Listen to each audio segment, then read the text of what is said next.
There's a kind of tired that doesn't come from lack of sleep. You know the moment you're finally alone. The day is over, nobody needs anything from you anymore, and instead of relaxing, you just sit there, not sad exactly, not fine either, just quiet, in a way that feels heavier than quiet should. If you've ever had that moment and wondered why resting doesn't actually feel restful, this one's for you.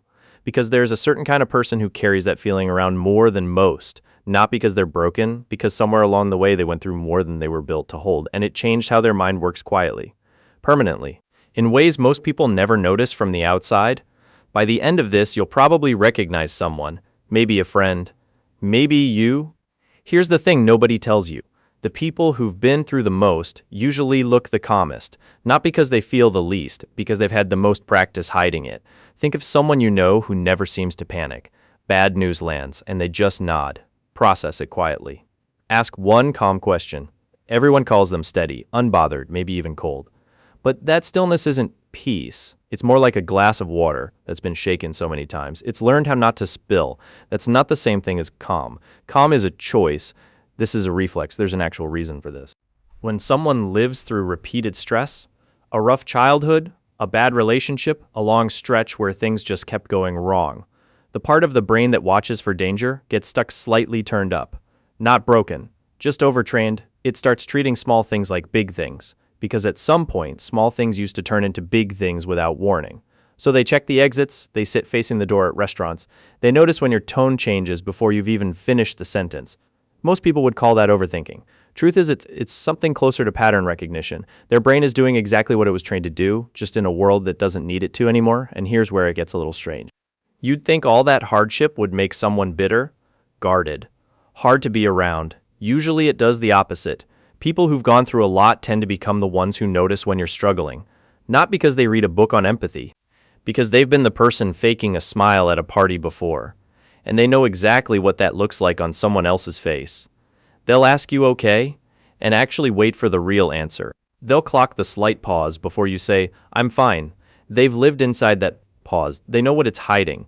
It's almost like pain taught them a language. Most people never had to learn. A lot of them become the one who keeps the peace in the family, at work, in the friend group. The one who steps in gently when things start to get loud, not because they love conflict resolution. Because somewhere in their past, conflict meant something bad was coming. So keeping everyone calm became a way of keeping themselves safe. Which means they spend a lot of energy making sure everyone else is okay and almost never ask the same question about themselves. That's the part that's easy to miss. They're so good at standing in everyone else's storm, nobody thinks to check if they're standing in one too. Here's something else that doesn't make sense on the surface, until it does. A lot of these people genuinely love being alone. Not in a sad way, in a, finally, I can put the mask down kind of way. Because being around people, even people they like, takes something out of them. They're reading the room the whole time, watching tone, watching body language, managing everyone's comfort without even meaning to. It's like running 20 apps in the background, while the screen looks like it's doing nothing.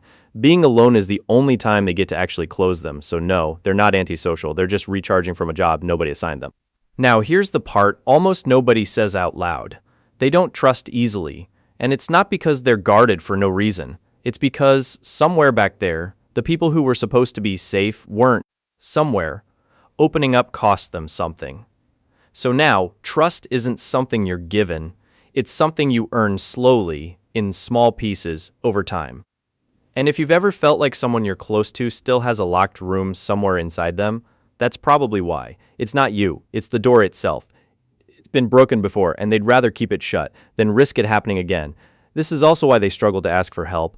Watch them move apartments by themselves, fix their own car, push through being sick without telling anyone, offer to help, and you'll hear some version of, no, it's fine, I've got it. This isn't pride talking, it's history. At some point, depending on someone came with a cost, they weren't ready to pay again. So they learned the one person who won't let them down is themselves. It works mostly, but it's also lonely in a way they rarely admit. And this is where it gets confusing for the people who love them. Because these same people will show up for you at 3 a.m. No hesitation, no complaints, but ask them to actually need you back. And suddenly they've got a reason to be busy. It's not that they don't want closeness, they want it more than they'll ever say. It's that closeness in their experience has come with a price before, so some part of them stays half a step back. even with the people they love the most, not to punish them, just out of habit, an old habit that once kept them safe. Here's the part that's hard to explain to someone who hasn't lived it. From the outside, their life can look completely fine. They go to work, they laugh at the right moments, they post the vacation photo. But if you catch them off guard, mid-thought, not performing, there's a tiredness in their eyes that doesn't match the rest of their face. Not sadness, exactly, more like they've seen something they can't unsee. And once you've seen it, you can't fake not knowing anymore. And this is where something quietly beautiful happens, if you sit with it long enough, because most of them don't stay stuck in survival mode forever. A lot of them, without even trying to turn all of that into something else. Psychologists actually have a name for it: post-traumatic growth. It's the idea that people who go through real hardship don't just recover. Sometimes they come out the other side, steadier, more grounded, more grateful for ordinary days than someone who never had to fight for them. They'll tear up at a sunset, not because they're fragile, because they know exactly how easy it is to lose the ordinary stuff: a Tuesday with nothing wrong, a phone that doesn't ring with bad news, a dinner where nobody's upset. To most people, that's just a normal day. To them, it's proof that the storm actually passed. So if you know someone like this, someone who's a little too calm in a crisis, a little too independent, a little too quick to check on everyone but themselves, they're not cold. They're not distant for no reason. They just learned the hard way how to survive things most people never have to think about. And somehow, most of them are still soft underneath it, still capable of showing up for people, still hoping, quietly, that one day they won't have to carry it alone. If any of this felt familiar, if you recognize someone you know, or maybe recognized yourself, you're not the only one sitting with us tonight. You don't have to do anything with that, just knowing it isn't personality, it's history. Sometimes that's enough for one video. If you want more of these, the quiet psychology behind the people who seem fine, but aren't always, this channel is where I put them. No noise, no forced positivity, just someone actually saying the quiet part out loud. So if that's something you need more of, subscribe. It helps this reach the next person sitting alone tonight, wondering if anyone else feels this way too, because next time we're going to talk about something connected to this. What happens when the person who's always taking care of everyone else finally runs out of energy to keep doing it?